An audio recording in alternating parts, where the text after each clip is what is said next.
안녕하세요. 송쌤의 영재놀이터의 송쌤입니다.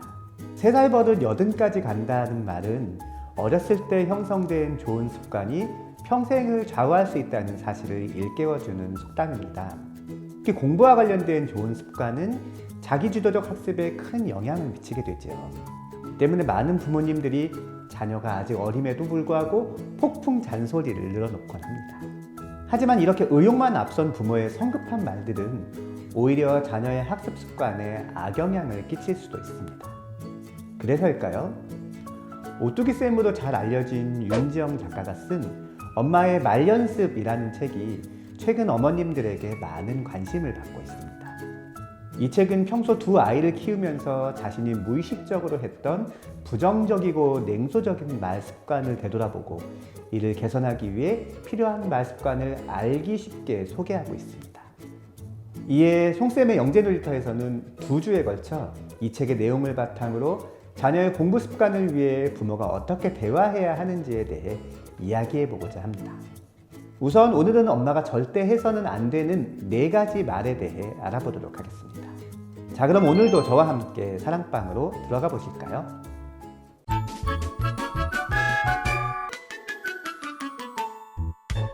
아이의 공부 습관을 위해 엄마가 절대 해서는 안 되는 말, 그 첫 번째는 죄책감의 말입니다. 여기 숙제가 하기 싫어 엄마와 신경전을 벌이는 아이가 있습니다. 엄마는 이렇게 말합니다. 어디 엄마 좋으라고 숙제하니? 다 너를 위해서 하는 거 아니야. 하지만 아이는 물러서지 않습니다. 숙제하기 짜증나요.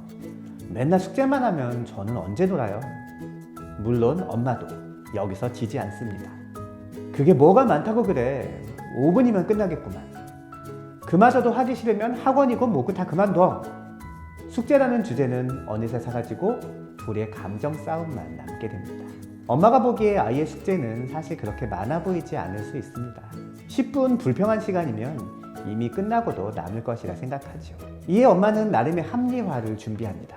숙제는 오로지 너를 위해 하는 것이라는 주장을 통해 아이가 스스로 죄책감을 느끼게 하려는 심산이지요. 하지만 이러한 죄책감이 과연 아이에게 먹힐까요?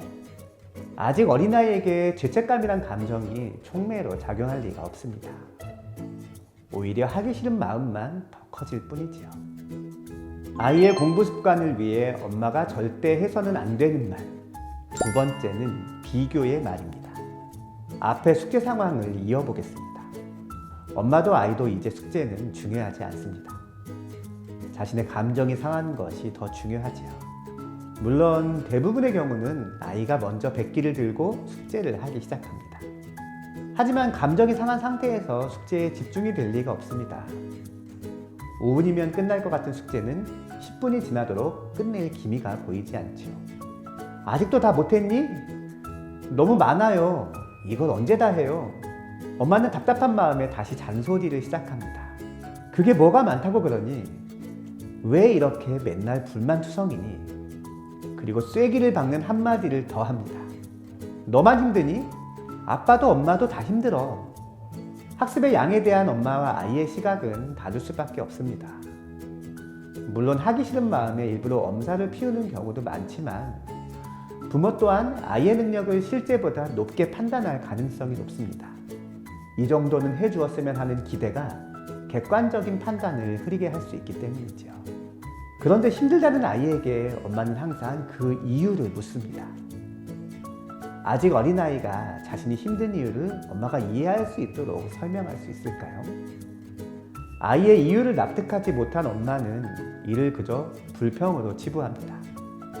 그리고 엄마의 잣대로 비교합니다. 이는 아이에게 고스란히 상처로 남게 됐죠.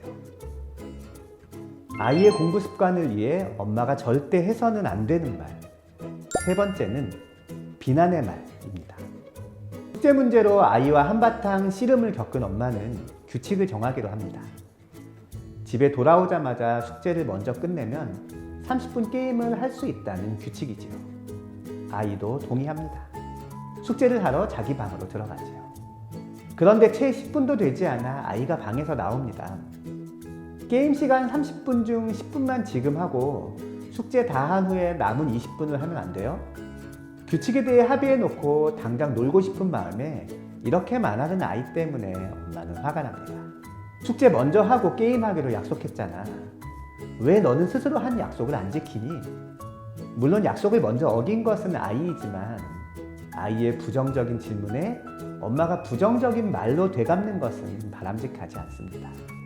특히 아이를 약속도 안 지키는 나쁜 아이라고 비난하는 듯한 말은 더욱 그렇습니다.